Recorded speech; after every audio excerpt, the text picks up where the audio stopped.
Seni Media Production mempersembahkan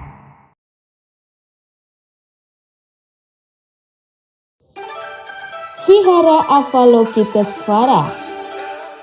Banten merupakan daerah multikultural yang dimana ada berbagai macam etnis di daerah Banten, seperti etnis Tionghoa, Bugis, Jawa, Sunda, dan Bali. Bukan tanpa alasan, beragam kultur dan agama tumbuh beriringan dengan damai di kota yang kental dengan budaya keagamaan ini. Tempat peribadatan juga berdiri dengan apik dan damai. Salah satunya Vihara Avalokitesvara yang berdiri megah di antara mayoritas penduduknya yang memeluk agama Islam. Konon, vihara ini sudah dibangun sejak abad 16. Pembangunan vihara ini juga tidak bisa dilepaskan dari Sunan Gunung Jati, salah satu dari 9 wali penyebar agama Islam di Indonesia.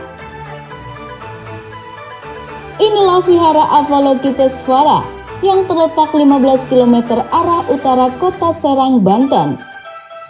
Sejarah pembangunan vihara yang terletak di Kecamatan Kasemen, wilayah Banten Lama ini berkaitan dengan Syarif Hidayatullah yang dikenal dengan nama Sunan Gunung Jati. Tokoh penyebar agama Islam di tanah Jawa ini memiliki istri yang masih keturunan Kaisar Tiongkok bernama Putri Ongtien. Melihat banyak pengikut putri yang masih memegang teguh keyakinannya, Sunan Gunung Jati membangun vihara pada tahun 1542 di wilayah Banten, tepatnya di Desa Dermayon dekat Masjid Agung Banten. Namun, pada tahun 1774, vihara dipindahkan ke kawasan Pamarican hingga sekarang.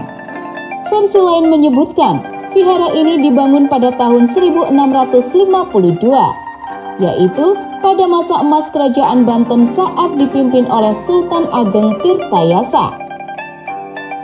Gerbang dengan atap berhiaskan 2 naga memperebutkan mustika sang penerang matahari menyambut pengunjung di pintu masuk.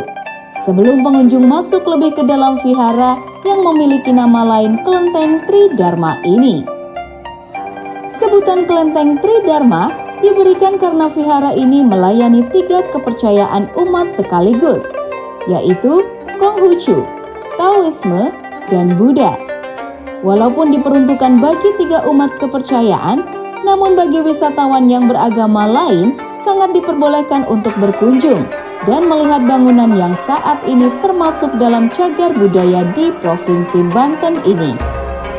Vihara Avalokitesvara memiliki luas mencapai 10 hektar dengan altar Dewi Kwan Im sebagai altar utamanya. Di altar ini terdapat patung Dewi Kwan Im yang berusia hampir sama dengan bangunan vihara tersebut.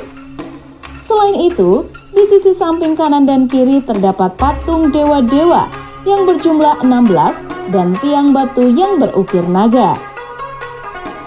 Kelenteng yang pernah terbakar pada tahun 2009 ini juga memiliki ukiran yang menceritakan bagaimana kejayaan Banten Lama saat masih menjadi kota pelabuhan yang ramai. Terletak di samping vihara, ukiran ini juga menceritakan bagaimana vihara ini digunakan sebagai tempat berlindung saat terjadi tsunami beserta letusan Gunung Krakatau pada tahun 1883. Walaupun pernah mengalami musibah, bentuk dan isi yang ada di dalam vihara masih dijaga keasliannya oleh pihak pengelola. Bahkan, bangunan vihara ini masih terlihat kokoh, layaknya bangunan baru dengan warna merahnya yang khas.